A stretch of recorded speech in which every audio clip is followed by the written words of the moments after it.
Well, it's that time of year. The honeybees are back. They have invaded the hummingbird feeders. Honeybees need sugar to make honey, I guess. They have completely drained. We just filled these up 2 days ago, and they have drained 6 inches of hummingbird food out of them. We have two of them. This one is empty as well.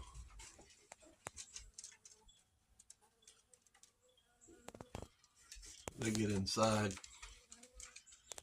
and then they die. So more, I guess, live than die, but they're starving for that honey this time of year.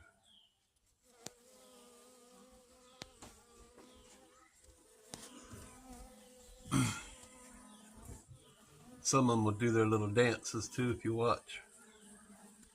Crazy.